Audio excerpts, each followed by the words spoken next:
Hello guys, welcome back to my channel. I hope you all are doing well. So in this video we will study question number 1 fifth part of exercise 3.3 from class 10th NCERT.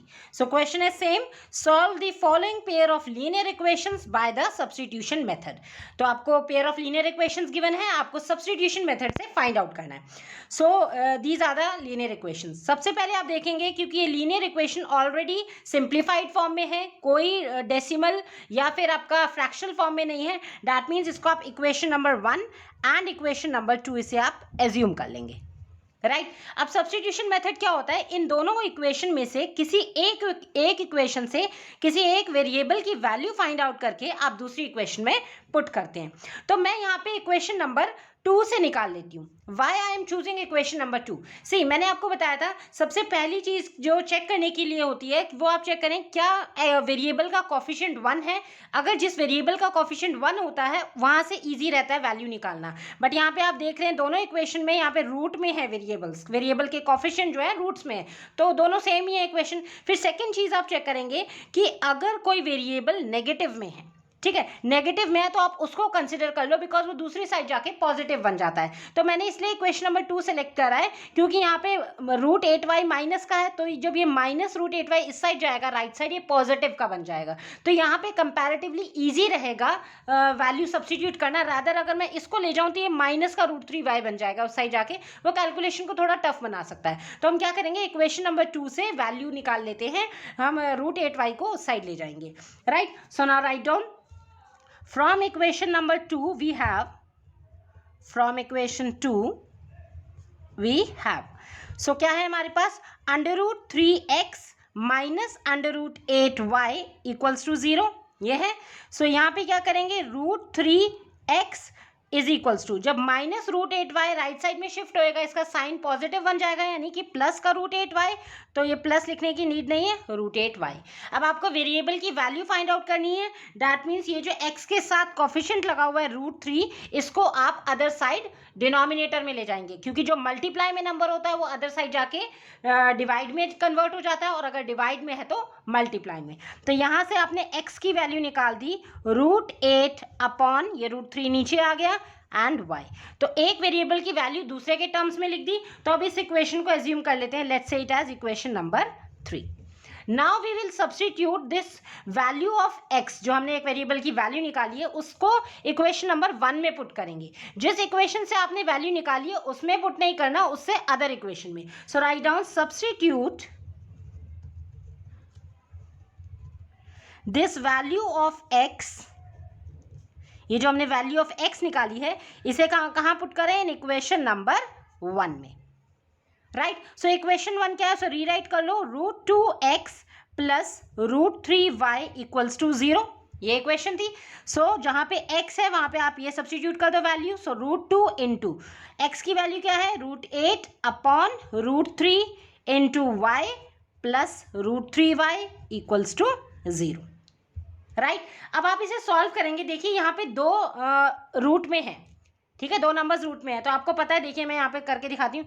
Suppose कोई number है root a into root B, दो अलग अलग numbers हैं, वो multiply में root में है, तो क्या हो जाएगा, उन दोनों नंबर्स का प्रोडक्ट हो जाता है आपका एक रूट में, यानी कि उन्हें कंबाइन करके लिख लेते हैं. तो यहाँ पे क्या है, रूट 2 इंटू रूट 8, तो यहाँ पे आप देखेंगे रूट 2 मल्टीप्लाई बाय रूट 8, तो इसको हम लिख सकते हैं अंडर रूट एक ही बार करके मल्टीप्लाई कर दिया दोनों को साथ में एक सिंगल रूट में.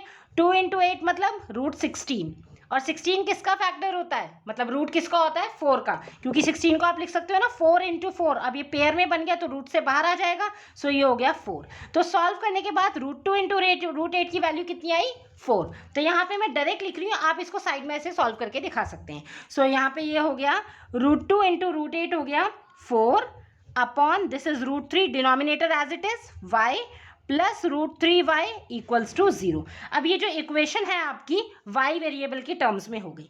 अब ठीक है, अब यहाँ पे हम क्या कर सकते हैं, क्योंकि ये एलसीएम ले सकते हैं, यहाँ पे डिनोमिनेटर में रूट 3 है, इसके नीचे कुछ नहीं है, फ्रैक्शन लगा लिया 1. सो रूट 3 और 1 का एलसीएम क्या होगा, रूट 3 ही रहेगा, सेम नंबर ही रहेगा. सो यहाँ पे लगा दिया रूट 3.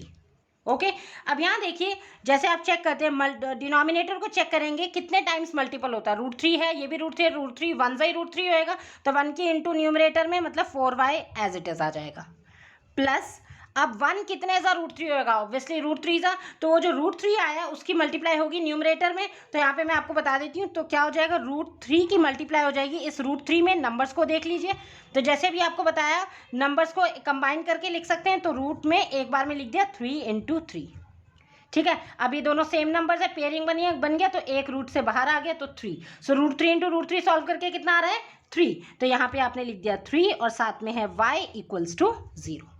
आई होप आपको समझ में आ रहा है। सिर्फ हमने एलसीएम लिया है, इसमें ऐसा कुछ कॉम्प्लेक्स नहीं है, बस आपको चेक करना है वो कितने टाइम्स पे होता है। डिनोमिनेटर जो हमने एलसीएम लिया है कितने टाइम्स मल्टीपल होता है, √3 हाउ मच ज़ा √3, √3 1 ज़ा √3, जितने ज़ा होता है उसकी नंबर से जो न्यूमरेटर में है उससे मल्टीप्लाई कर दो, तो 1 × 4 रहेगा 4y, ठीक है, प्लस 1 कितने ज़ा √3 होएगा, √3 ज़ा, ठीक है। 1 को आप कितने से मल्टीप्लाई करेंगे कि √3 आएगा, √3 से ही करेंगे, और √3 को √3 से मल्टीप्लाई करके यहाँ मैंने दिखाया आपको, ये आ गया 3, सो यहाँ पे डायरेक्ट लिख दिया मैंने 3y = 0। अब क्या करेंगे, अभी जो डिनोमिनेटर में है इसको क्रॉस मल्टीप्लाई हो जाएगा, इस साइड जाके इससे साथ मल्टीप्लाई हो जाएगा ना, तो यहाँ पे कितना हो जाएगा आपका सॉल्व करके 4, ये तो हो गया 4y + 3y मतलब कि 7y, ठीक है, = √3 × 0, राइट। और √3 × 0, 0 को आप किसी भी नंबर में मल्टीप्लाई कर दो वो उसको अल्टीमेटली 0 में ही कन्वर्ट कर लेता है। सो यहाँ से y की वैल्यू कितनी आ गई, 0 अपॉन ये जो 7 है डिवाइड में आ गया, और 0 divided by any number will give you 0 only, so implies y की वैल्यू कितनी आ गई 0, राइट। अब ये जो y की वैल्यू आपने निकाली है इसको सब्स्टिट्यूट करेंगे हम in equation number 3। So equation 3 क्या है हमारे पास, x = उसको अगेन लिख लो आप, √8 अपॉन √3 y, ओके। सो यहाँ y की जगह क्या पुट कर देंगे आप 0, सो ये हो जाएगा √8 upon √3 multiply by 0।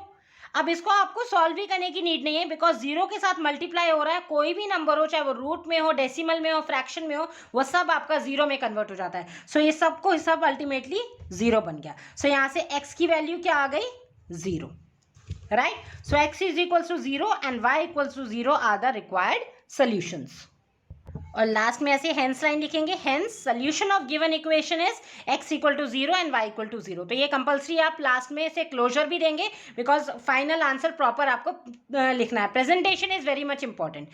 C children, I just want to tell you one thing कि एनसीईआरटी में बेशक प्रॉब्लम्स कम होते हैं, मतलब कि आपके पास जैसे क्वेश्चन नंबर 1 में 6 पार्ट्स हैं, बट उन्होंने सभी डिफरेंट टाइप्स कवर कर लिए, ठीक है। रूट का भी देख लिया हमने, डेसिमल में भी देख लिया, फ्रैक्शन में भी देख लिया, ठीक है, तो सारे पार्ट्स कवर हो जाते हैं। तो आपको क्वेश्चन का मेथड समझना है, आपको इससे नहीं टेंशन लेना कि ये वाला रूट का होगा तो माइंड में पहले से ये कर लिया कि हाँ ये टफ हो सकता है। It's not at all tough, आपका मेथड आपको क्लियर होना चाहिए कि कैसे करना है, and it is very easy and just practice is required. तो इसकी अच्छे से प्रैक्टिस करिए, आपको ईजिली सब समझ में आ जाएगा। सिंपली है, आपको मैंने बताया 2 रूल्स है चेक करने के लिए। अगर कॉफिशिएंट 1 है वेरिएबल में से, उस इक्वेशन को चूज करके वेरिएबल की वैल्यू निकाल लो, अदरवाइज जो माइनस वाली होती है उसको चूज कर लो, सो दैट वो अदर साइड जाके वो पॉजिटिव बन जाता है। वहां से एक वेरिएबल की वैल्यू निकाल के उसको इक्वेशन एज्यूम कर लो थर्ड, और सब्स्टिट्यूट करो अदर इक्वेशन में। कैलकुलेशन का अच्छे से ध्यान रखते हुए इसकी प्रैक्टिस कर लेंगे, अच्छे से समझ में आ जाएगा। वैल्यू निकाल के उसको सब्स्टिट्यूट करेंगे थर्ड इक्वेशन में to find out the value of another variable, right. I hope आपको अच्छे से समझ में आ रहा है। स्टिल आपको कोई डाउट है, you can ask to me in comment section also. And guys, don't forget to like, share and subscribe the channel and hit the notification bell for my daily video updates. Thank you.